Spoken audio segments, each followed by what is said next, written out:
Sa ngalan ng Ama at ng Anak at ng Espiritu Santo, Amen. ang pagpapala ng ating Panginoong Hesukristo, ang pag-ibig ng Diyos Ama, at ang makikipagkaisa ng Espiritu Santo naway sumainyong lahat. At sumaiyo rin.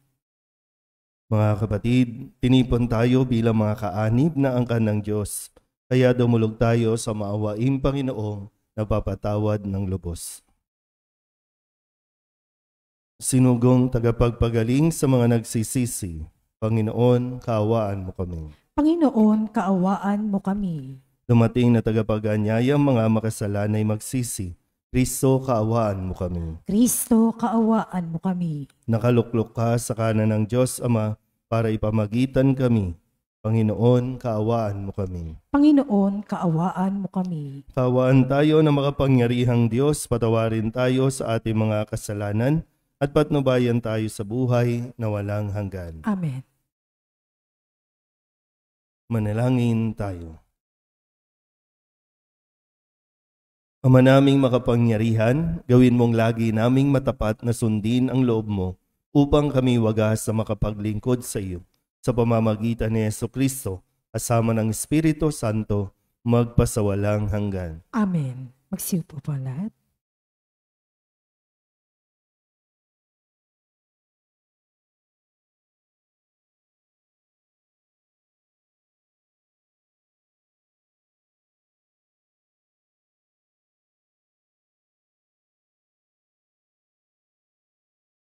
Pagbasa mula sa sulat ni Apostol San Pablo sa mga taga-Roma.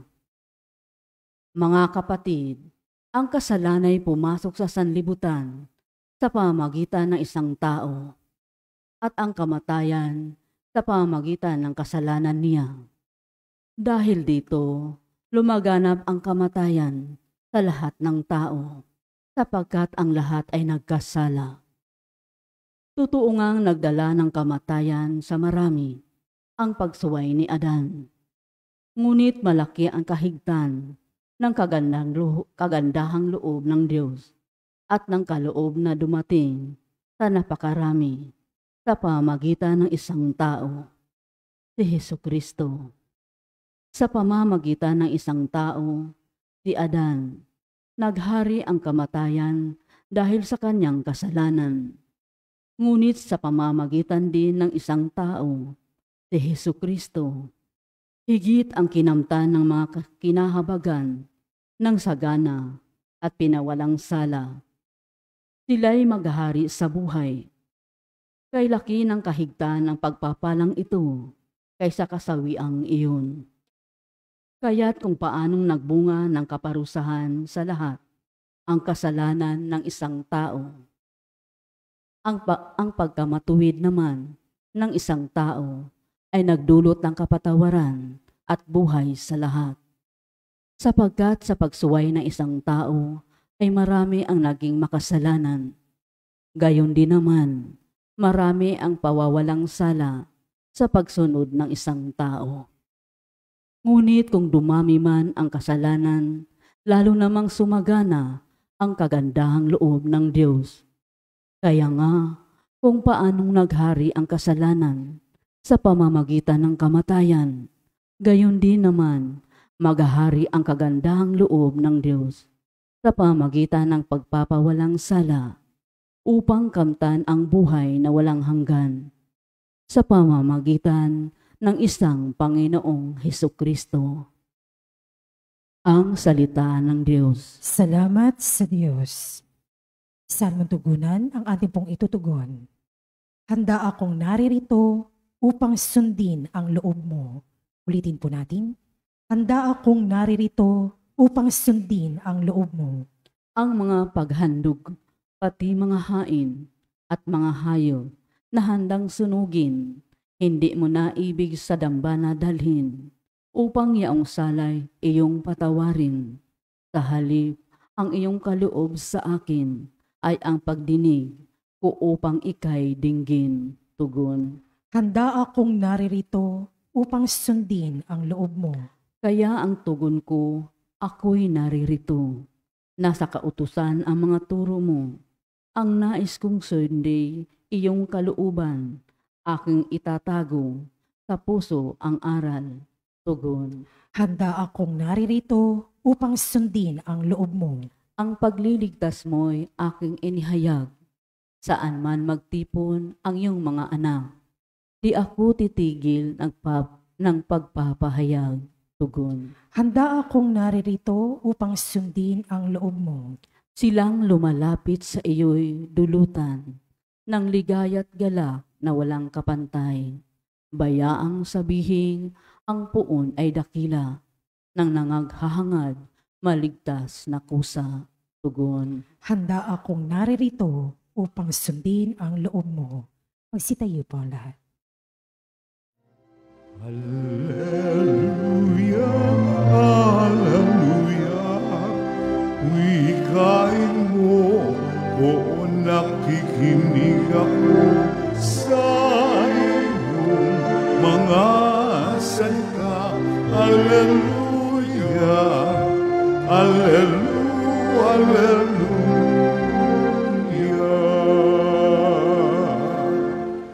Sumainyo ang Panginoon. At sumaiyo rin. Ang mabuting balita ng Panginoon ayon kay San Lucas. Papuri sa iyo, Panginoon. Noong panahong iyon, sinabi ni Jesus sa kanyang mga alagad, "Maging handa kayo at sindihan ang inyong mga ilawan. Tumulad kayo sa mga taong naghihintay sa pag-uwi ng kanilang Panginoon mula sa kasalan para pagdating niya ay mabuksan agad ang pinto. Mapalad ang mga alipin na abutang nagbabantay pagdating ng kanilang Panginoon. Sinasabi ko sa inyo, maghahanda siya, padudulugin sila sa hapag at maglilingkod sa kanila. Mapapalad sila kung maratnan nila silang handa. Dumating man siya ng hating gabi o madaling araw siya dumating." Ang mabuting balita ng Panginoon. Pinupuri ka namin, Panginoong Hesus Kristo. Kung matatandaan po ninyo, ang sabi ni Jesus ay pupunta siya sa kanyang ama at doon ay maraming silid. Pupunta siya para ipaghanda tayo ng ating pong matutuluyan. At kapag handa na ang ating silid, babalik siya at kukunin tayo. Malinaw po ba yon? Kukunin tayo ng Diyos. Kahapon, ang sabi sa ating ebanghelyo na ibinigay na halimbawa ni Kristo dahil merong isang tao na kumbaga sobrang yaman na. Sabi niya, hindi niya na malaman kung saan ilalagay ang kanyang ani. Kaya ang sabi, papagawa pa siya ng mas malaki pang kamalig para doon niya ilalagay ang ani at ari-arian niya. Pero ang sabi doon, hangal, kasi kukunin ka na ng Diyos. Kasi sabi niya, kaya mamamahinga na lang ako, kakain, iinom at magsasaya. Ngunit sinabi ng Diyos, hangal, sa gabing ito'y babawian ka na ng buhay. Ano ba? Malinaw pa ba? Kaya ang tanong, handa ka na ba? Ayaw pa rin. Pinaghahanda nga tayo pero ayaw natin maghanda. Minsan parang sa karanasan natin, kapag may mga sakuna, may bagyo, na paparating, pinaghahanda tayo. Pero sa katigasan ng ulo natin, ayaw natin maghanda. Kung kailan nandyan na ang bagyo, doon tayo nagkukumahog. O ganun din sa buhay natin. Hindi lang basta material na paghahanda, pero isang malaking bagay din na kailangan natin pagnilayan na importante din na nagiging handa tayo. Kasi yung realidad, pag tinignan mo yung mga katabi mo, yung realidad, malapit na yan. Kasi ang buhay natin hindi naman habang buhay. Ang sabi nga sa Salmo, ang buhay ng tao hanggang 70 lang. O mayroon ba ditong malapit ng mag-70? Malapit na yan. Pero sabi, kung medyo malakas-lakas, hanggang 80. Nasa Bible po yun. Kung lumagpas ka pa dyan, bonus na talaga yon. Yung iba, umaabot ng 100, no? Pero sa kasawiang palad, umabot na ng 100, hindi pa rin handa. Hindi pa rin naghahanda. Una, no, hindi po masama na habang buhay ka pa, siguraduhin mo na may libingan ka na. Siguraduhin mo na okay na. No? Kasi kung magpa-party-party ka, maglalakwatsa ka na maglalakwatsa, gagastos ka ng gagastos, tapos wala ka pa palang mga naihahanda tungkol sa health insurance, life insurance. Kaya pag nabulaga, anong gagawin natin? Mas magastos mamatay. Di ba? Pero sabi ko nga, bukod doon, pinaghahanda tayo ng Diyos. Hindi natin alam kung anong oras. Sabi nga, pwede siyang dumating hating gabi o madaling araw. Pero kung darating ba siya, wala ba tayong sama ng loob? Wala ba tayong mga tao na dapat nating patawarin o hingan ng tawad? Kasi mahirap po kausapin ng patay. Mahirap kausapin ng nakahiga sa kabaong. Hindi ka na makakahingi ng tawad, no? ng literal, hindi ka na rin makakapagbigay ng tawad para maiparating sa Kanya. Realidad po ito. At real talk din po ito. Sa ayaw at sa gusto mo. Pero mas maganda, maging handa tayo. Pwedeng sa murang edad, pwedeng sa pagtanda, o kahit anong oras man. Maging handa tayo sa pagdating ng Diyos na kung saan susunduin tayo para ihatid doon sa langit. Kasi kung hindi mo paghahandaan at ayaw mong sunduin ka ng Diyos, iba ang susundo sa iyo. Amen?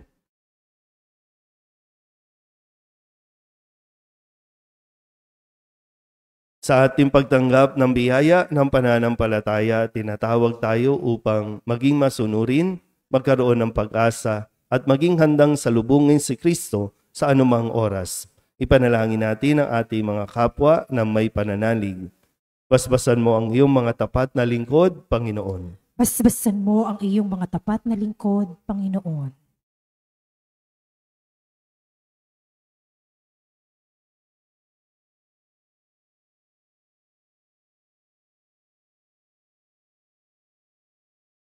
Ang Santo Papa, mga obispo at mga pari, naway tapat na maglingkod sa kalipunan ng mga sumasampalataya ng may kasipagan at dedikasyon. Manalangin tayo sa Panginoon. Basbasan mo ang iyong mga tapat na lingkod, Panginoon. Tayo naway lumago sa ating pagsusulong para sa katarungan at pag-ibig sa pamamagitan ng ating buong pusong paglilingkod sa araw-araw na buhay. Manalangin tayo sa Panginoon. Basbasan mo ang iyong mga tapat na lingkod, Panginoon.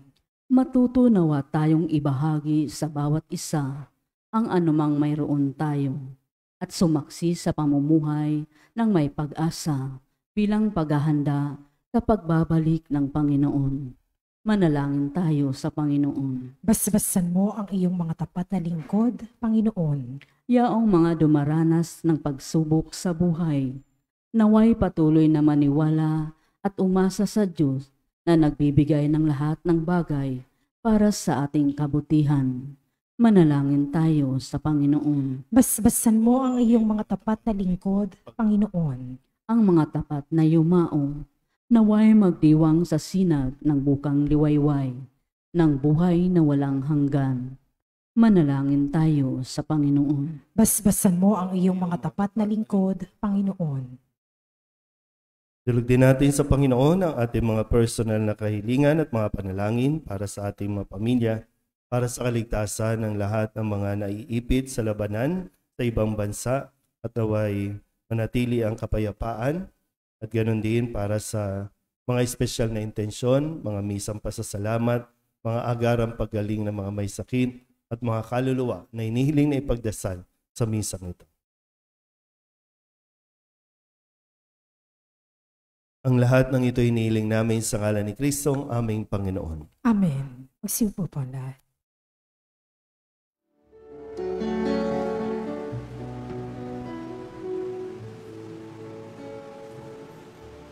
Alay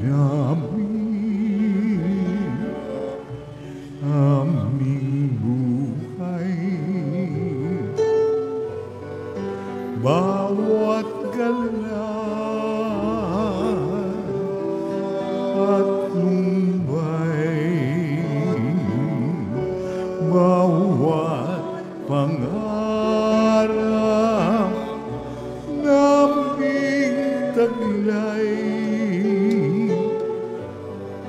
sa palad mo ilagay.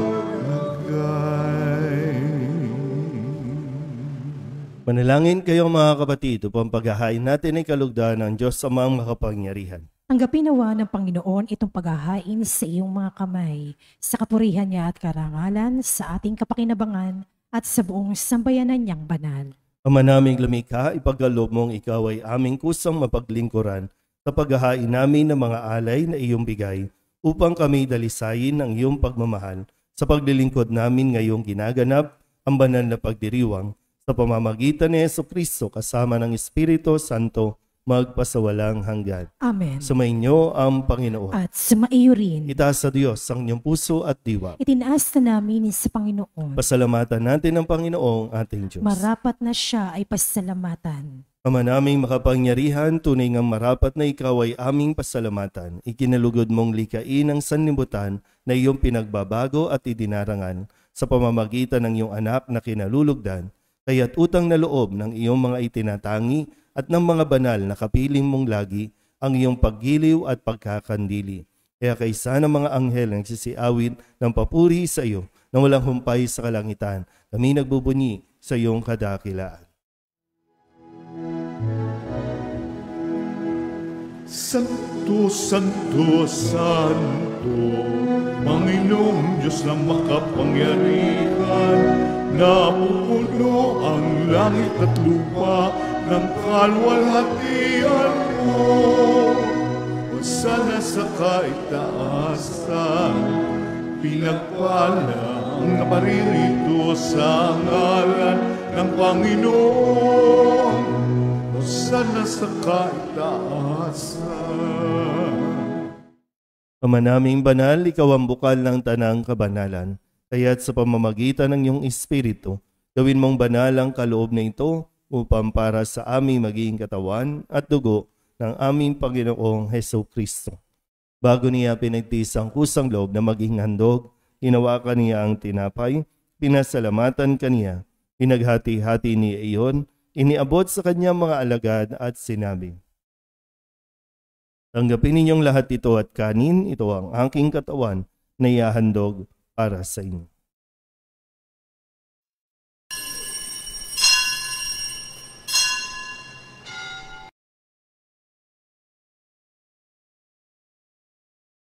Gayun din naman nang matapos ang hapunan, hinawakan niya ang kalis, muli kaniyang pinasalamatan. Iniabot niya ang kalis sa kanyang mga alagad at sinabi, "Tanggapin ninyong lahat ito at inumin. Ito ang kalis ng aking dugo ng bago at walang hanggang tipan. Ang aking dugo na ibubuhos para sa inyo at para sa lahat sa ikapagpapatawad ng mga kasalanan. Gawin ninyo ito sa pag-alaala sa akin."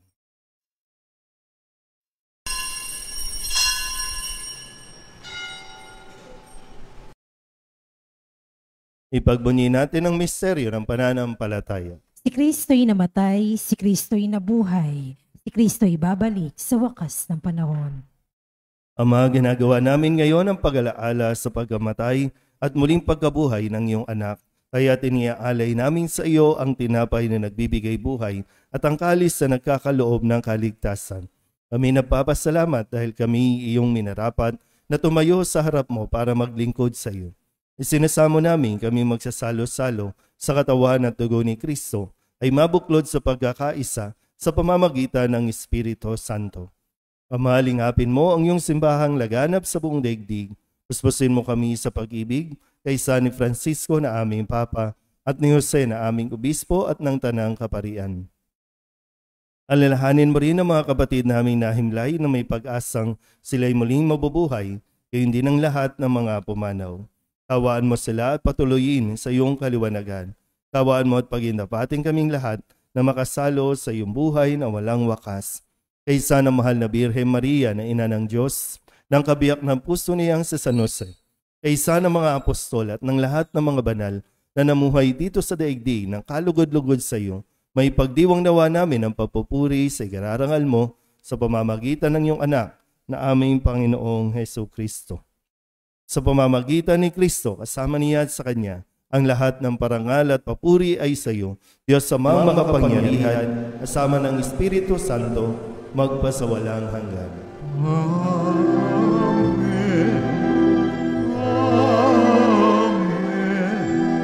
Amen. Amen.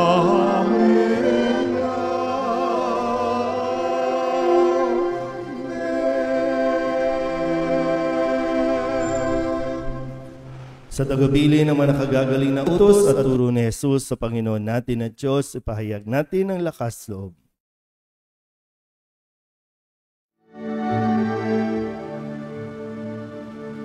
Ama namin sumasalangit ka,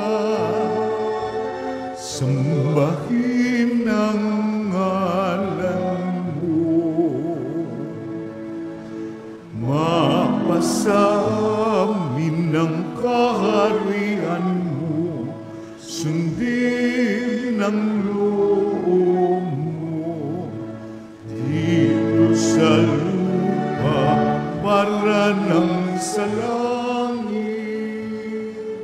Bigyan mo kami ngayon ng aming kakanin sa araw-araw, at patawarin mo kami sa aming mga sala, para ng pagpapatawad namin sa nagkakasala sa amin. At huwag mo kaming ipahintulot sa tukso, at iadya mo kami sa lahat ng masama. Hinihiling namin kami iadya sa lahat ng masama, pagkalooban ng kapayapaan araw-araw, iligtas sa kasalanan at ilayo sa lahat ng kapahamakan.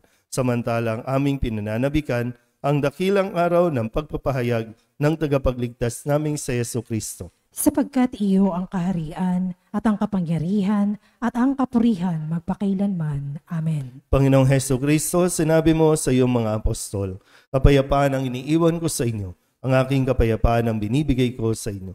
Tunghayan mo ang aming pananampalataya at huwag ang aming mga pagkakasala. Pagkalooban mo kami ng kapayapaan at pagkakaisa ayon sa iyong kalooban, kasama ng Espiritu Santo, magpasawalang hanggan. Amen. Ang kapayapaan ng Panginoon ay laging sumainyo. At sumaiyo rin. Mabigayin po tayo ng kapayapaan sa isa't isa.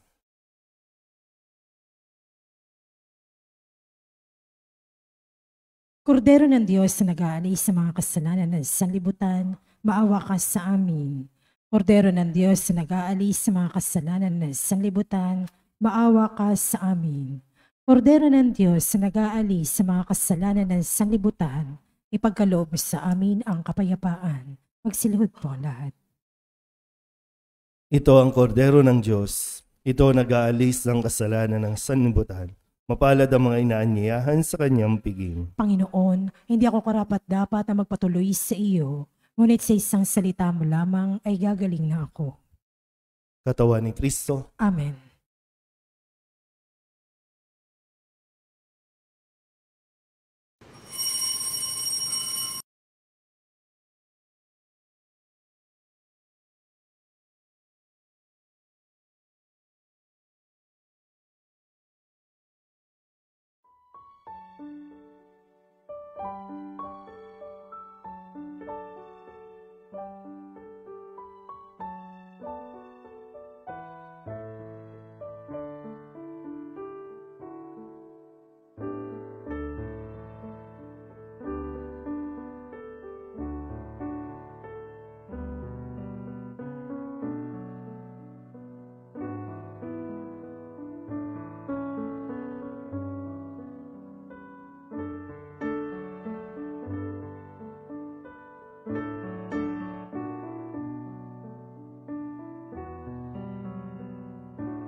Manalangin tayo.